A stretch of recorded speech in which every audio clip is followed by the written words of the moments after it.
Me permito introducir al señor Paulo Herrera, quien abordará el tema gimnasia mental hacia una cultura de la abundancia. Para él pedimos un fuerte aplauso. Muchas gracias, buenas tardes, ¿cómo están? Bueno, pues esto van a ser 3 capítulos, ¿no? A mí me toca el primero. He decidido titularlo Gimnasia Mental hacia una cultura de la abundancia. Un ejercicio breve, tan interactivo como ustedes quieran, para ver de dónde venimos, dónde estamos, hacia dónde vamos. Por fuerza, entonces, vamos a hablar, sí, de finanzas, pero también de estrategia, de sociedad, como no, y de futuro.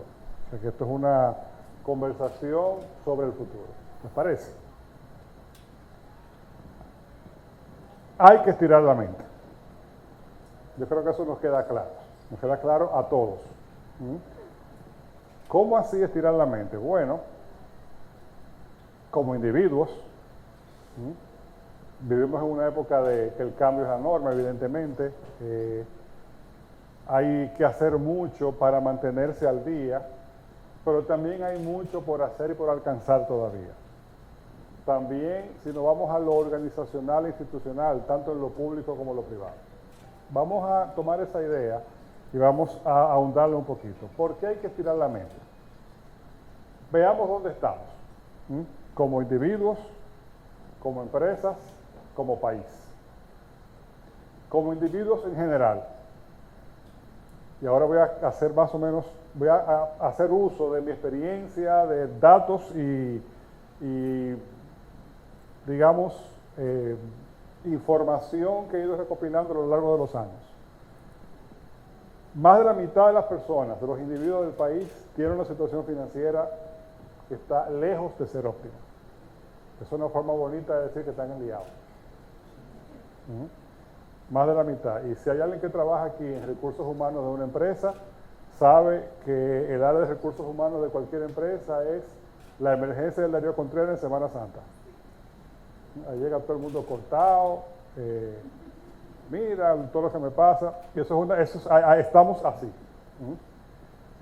Y eso a pesar del indudable crecimiento que ha experimentado el país en los últimos 50 años, y más que 50 años, digamos, casi 60 años. Eso es una dimensión individual. Sí, es verdad que nuestro nivel de vida en general es muy superior al de generaciones anteriores, pero no hemos encontrado ese punto de bienestar, esa sostenibilidad y punto de prosperidad en el que la prosperidad está presente independientemente de muchas cosas que nos suceden. En muchos casos, los que no tienen esa situación financiera apremiante están bien porque no están mal. Están bien porque todavía no ha sucedido un evento que ponga de manifiesto esa fragilidad con la que vivimos. Señor, esto no es una crítica, es un reconocimiento sencillamente de cómo vivimos. En la dimensión institucional, nuestras empresas. ¿Dónde están nuestras empresas de clase mundial? Las locales. Y cuando digo clase mundial, el Caribe no es el mundo. Que de donde venimos, si ustedes me permiten, ya está bueno de compararnos con el Caribe, con el resto del Caribe. No. ¿Dónde están nuestras empresas de clase mundial, nuestros productos de clase mundial? Productos con valor agregado de clase mundial. Y si nos vamos a lo público, también, a pesar de lo logrado, ¿dónde están esas políticas públicas que nos van a hacer un país próspero, sostenibles y con verdadera visión de futuro? Profundizaremos sobre eso. Como sociedad, como país, como empresas, como individuos, estamos presos, atrapados en el laberinto de la renta media.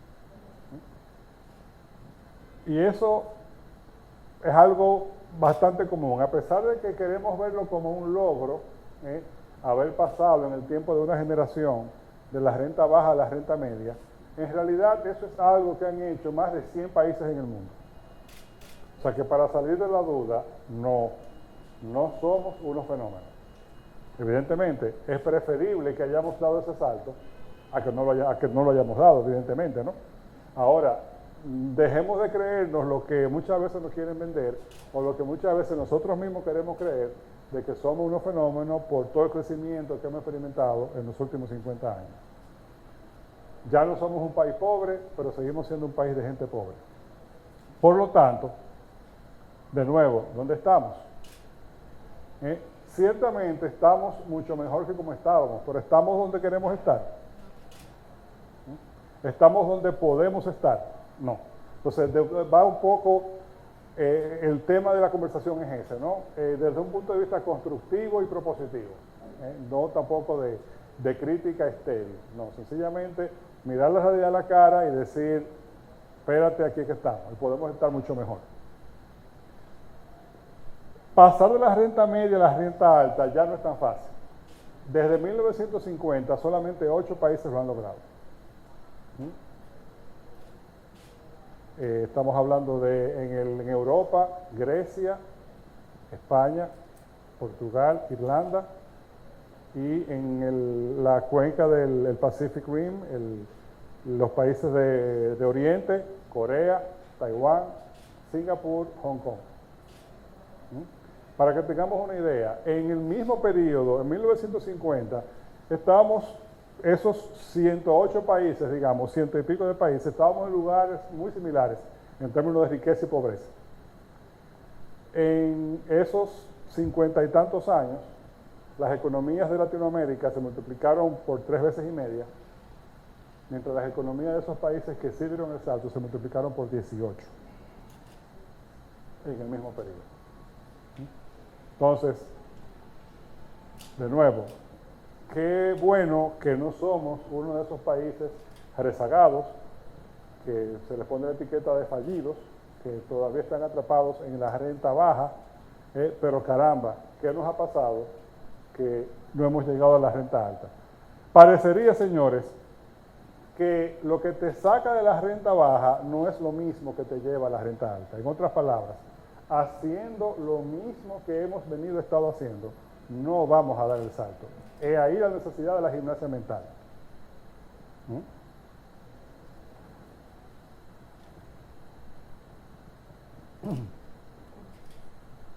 Nosotros podemos durar perfectamente varias décadas dándonos palmadas en la espalda porque crecimos un 4%.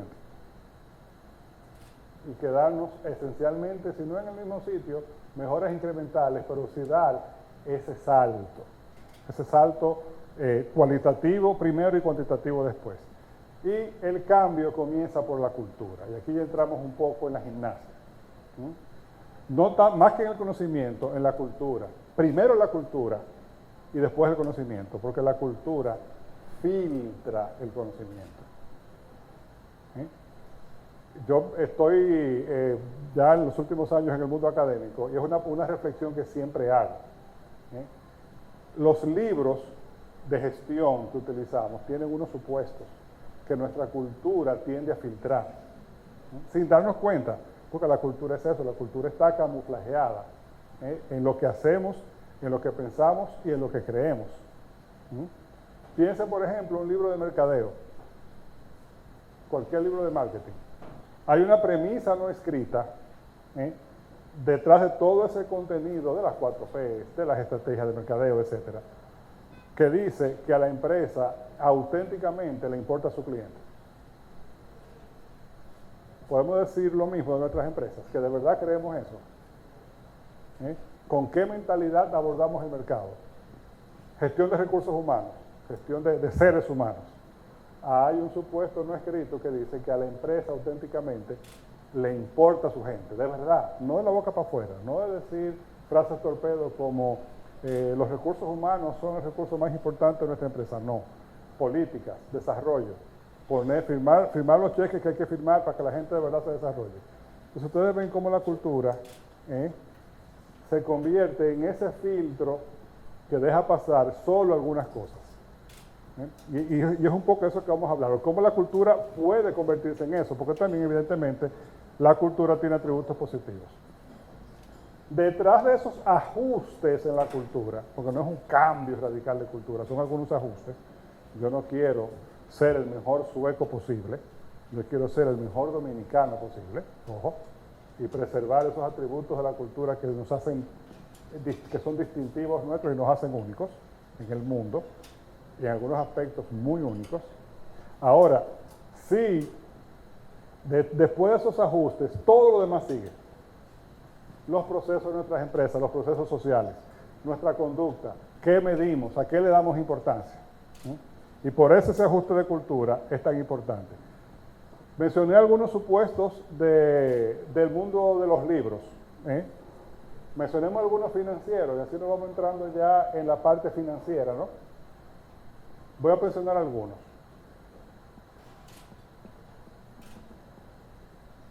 Las entidades, es decir, las personas, las empresas, los gobiernos, los estados, funcionan con dinero, en una economía basada en dinero. Por lo tanto, tienen que tener dinero. La cultura nuestra, lo interesante del caso es que con la mejor intención, porque de hecho eso está diseñada, o lo que estimula es el uso del dinero sin tenerlo. Y de alguna manera eso funcionó para sacarnos de la renta baja hacia la renta media, porque esa velocidad a la hora de tomar decisiones probablemente la mayor parte del tiempo hizo su efecto, ¿no? También por el tema de las devaluaciones, que estamos acostumbrados a no tener dinero.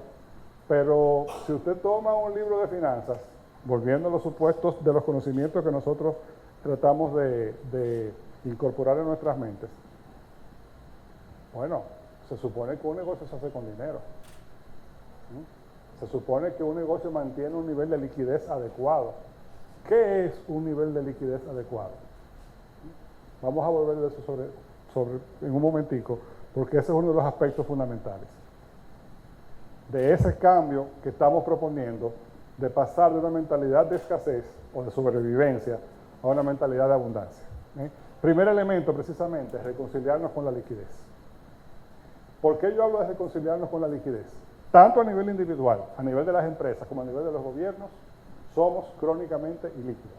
Por elección, no por necesidad. Por elección inconsciente, porque estamos creyendo que siendo ilíquidos estamos resolviendo un problema. Piensen en la dimensión individual. ¿Cuántos días de gastos tiene un empleado promedio de la República Dominicana en el banco? No importa si es una cuenta de ahorro o una cuenta corriente. No vamos de liana en liana. Cada quincena es una liana, como Tarzán. Claro. Y el nivel de liquidez es muy, muy, muy bajo. Y esto es algo que nosotros hemos constatado después de hablar con muchos cientos, yo diría que hasta miles de personas a nivel individual. Por eso ustedes ven que los días de pago se arma lo que se arma, como si se acabara el mundo, porque muchos llegamos a los días de pago secos, porque el nivel de liquidez es muy precario. De hecho, nosotros asumimos como normal lo que en otras latitudes es una señal de debilidad financiera, que es vivir de cheque en cheque. Aquí eso es lo normal, porque la liquidez, cero. Si nos vamos a las empresas, ¿cuántos días de liquidez en promedio tienen nuestras empresas? Digamos una empresa que vende 100 millones de pesos al año. Si lo vamos como un promedio simple, una semana de liquidez sería más o menos 2 millones de pesos. ¿Mantiene esa empresa de que vende 100 millones de pesos un balance promedio disponible líquido de 2 millones de pesos? En mi experiencia, difícilmente. Es mucho pedir, es un asunto de realmente de la escasez del mercado, de que el mercado funciona así, que no lo tenga. No. Es un tema que tiene que ver, en nuestra opinión, mucho más con cultura que con conocimiento. Vamos al Estado. ¿Cuántos días de liquidez tiene el Estado? Porque de nuevo, como es parte de nuestra cultura, el Estado es un reflejo de lo que somos. Yo no estoy ahora por criticar al gobierno, que más goma, no. Los quienes gestionan el Estado no pueden ser otra cosa que un reflejo de la sociedad a la que gobiernan. ¿Cuántos días de liquidez tiene el Estado? ¿Qué pasa si sucede cualquier evento que atrase el flujo de caja? Una semana, 10 días. Todo se atrasa una semana, 10 días, porque vivimos a nivel nacional lo comido por lo servido. Necesitamos reconciliarnos con la liquidez. Y eso, señores, no tiene que ver con el nivel de ingreso que tenemos, ya sea a nivel individual, a nivel de empresa, a nivel del Estado.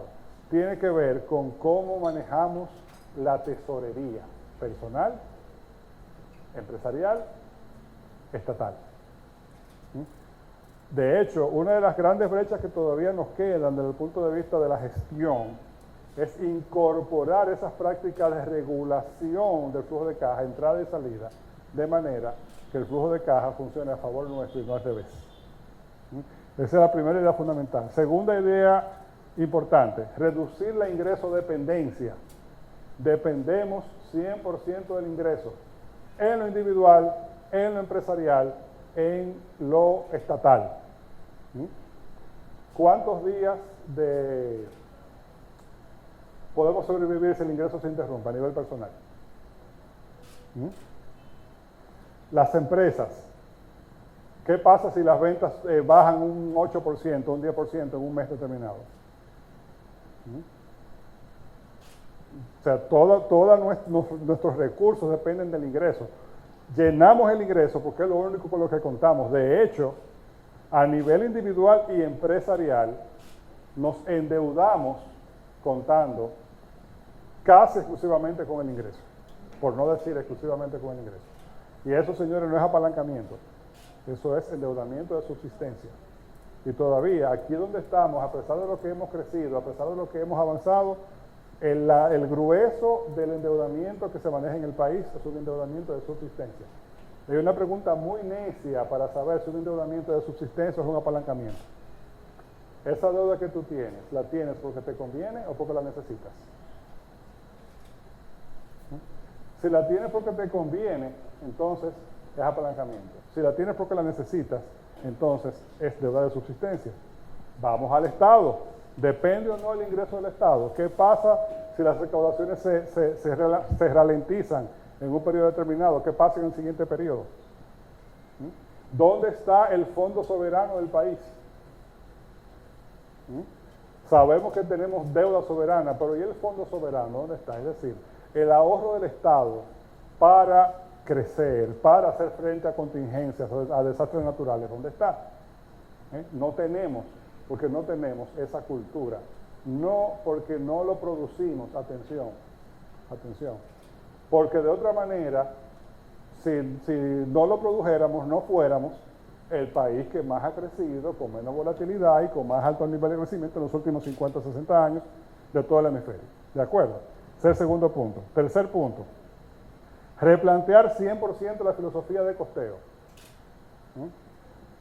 Ese concepto de la contabilidad de costos tradicional el origen es de otra época, de la época en la que los productos se parecían mucho unos a otros y había grandes corridas de productos porque todo el mundo quería o un carro negro, como decía Henry Ford, o un pantalón negro, un jean de tal color. Ahora el cuello de botella no está en la empresa, el cuello de botella está en el mercado. Y ciertamente en nuestro país, en la mayoría de las industrias, yo no conozco prácticamente ninguna en la que esto no sea verdad. El cuello de botella está en el mercado. Por lo tanto, tenemos que buscar otro sistema de costeo que existe, y es el costeo que pega con la manufactura y la seducción lean, y empezar a adoptarlo, lo cual implica un cambio serio de paradigma, porque implica desaprender lo que creímos saber por muchos años, que es ese costeo tradicional. Esto tiene mucho poder, señores, para las decisiones que a veces tomamos de pricing, de entrada o salida de un mercado, y nos mantiene atrapados en la escasez en vez de llegar a la abundancia. Cuarto punto, mirar los riesgos de frente, tomarlos en cuenta. De nuevo, los riesgos están ahí. Aquí va a haber huracanes. ¿Cuánto tiempo va a pasar antes de que nos toque, como lo tocó a nuestro vecino? ¿Cuánto tiempo antes de que nos toque lo otro, como nos tocó al otro vecino, al del occidente, que en el 2010 sufrió lo suyo? Entonces, estamos en un mercado que tiene esos riesgos estructurales, pero también los riesgos propios del mercado económico. Sí, este es un mercado riesgoso. Tomemos esos riesgos en cuenta para nuestra planificación, para nuestra proyección. Y hagamos provisiones para esos riesgos. Lo más importante de todo es el cambio de switch mental. De tú decir, mira, lo vamos a hacer y lo hacemos, porque cuando nos lo proponemos, lo hacemos. Llegó la hora de pensar en esos términos. SIGA, un acrónimo. Sumar, siempre sumar. Y esto, si ustedes me preguntan a mí, desde el punto de vista cultural, este es el reto más grande. El SIGA, que es sumar, incluir, pensar, ganar y abrir en vez de cerrar. Nosotros estamos en un mercado insular, binacional, o sea, hay dos países en una isla, pero no es un mercado pequeño. Estamos hablando de que la isla tiene 20 millones de personas, una isla sobrepoblada. Uno está acostumbrado a pensar en 10 millones de personas, pero cuando tú ves la isla son 20 millones de personas. Mal contado, diría alguien, tal vez somos más. Pero si fíjense que todos esos 4 puntos del SIGA, sumar, incluir, ganar y abrir, lo que buscan es precisamente ampliar los mercados. Venderle a más gente, sumar más consumidores, permitir que la ganancia se reparta de manera más equitativa, es decir, que el otro también gane dinero. Y si ustedes me preguntan a mí, ese es el meollo del ajuste cultural que tenemos que hacer, de aprender a celebrar la ganancia del otro, no solamente permitirla, sino celebrarla a la hora de hacer negocios, a la hora de hacer intercambios, a la hora incluso de cobrar impuestos. Por eso fíjense que estoy hablando de esas 3 dimensiones. Sigo hablando de esas 3 dimensiones, lo individual, lo empresarial, lo estatal a nivel de toda la sociedad. Y finalmente, diseñar el futuro sin miedo y con todas sus letras. Tenemos que atrevernos a soñar como país, como Estado, como empresas, como individuos. Que empecemos a dejar las coletillas. Coletillas como, no, pero para ser hecho aquí está bien. No, pero tomando en cuenta que de donde venimos, el país que somos, no está mal, está bien. No.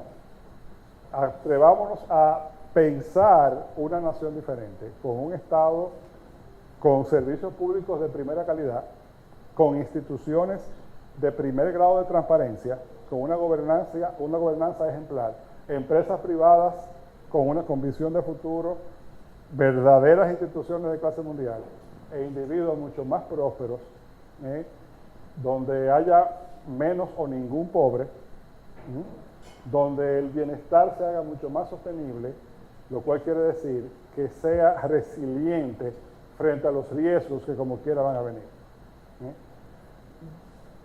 Yo admito que yo tengo una queja particular en este punto con quienes dirigen el país. Sí, porque suelen ser muy tímidos. Y el liderazgo, me refiero a quienes dirigen el país en lo privado, en lo público. A ellos les toca la responsabilidad de mostrarnos el camino hacia un país que probablemente nosotros mismos no estamos viendo hoy. Sí, nosotros podemos ser como Corea del Sur, ¿por qué no? Podemos ser como Taiwán. Si ellos lo hicieron en el tiempo de 2 generaciones, ¿por qué nosotros no podemos? Si ustedes me preguntan, por donde comienza a abrirse la puerta es por esta gimnasia mental. La gimnasia mental de abrir las puertas a la abundancia, reconociendo lo bueno de donde venimos, abrazando la insatisfacción de donde estamos y lanzándonos como una flecha hacia el futuro.